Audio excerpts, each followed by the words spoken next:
At the height of the Second World War, George Buerling achieved rock star status as Canada's greatest fighter pilot, credited with shooting down 31.5 enemy planes.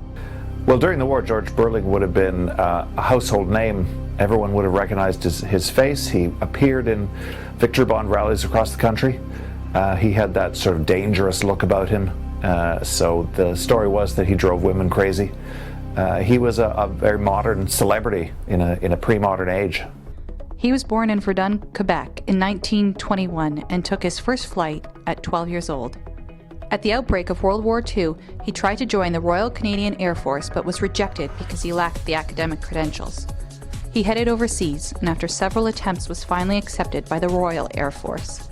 While flying a Spitfire in Malta, he shot down 4 enemy planes on July 27, 1942.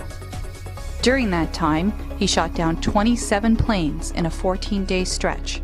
He developed a reputation as a rogue pilot, often breaking formation to fight on his own. His fellow pilots called him Buzz and Screwball for his tactics. Buerling hated to fight as a team. He wanted to fight on his own. The old-fashioned lone wolf sort of style. He was never happier than when he was taking off on his own out to meet the enemy over the Mediterranean, over Malta. Just him against 1 or 2 German pilots. That was the best thing for him. For his service, Buerling was awarded the Distinguished Service Order, a Distinguished Flying Cross, and 2 Distinguished Flying Medals. He would have been horrified to be the object of attention, 60, 70 years later. He wasn't actually humble. He thought quite a bit of himself, but he was intensely private. I think he demonstrates that heroism comes in all shapes and sizes. And although he wasn't comfortable with the role he came to play in the war, as much as he hated it, he did it all the same.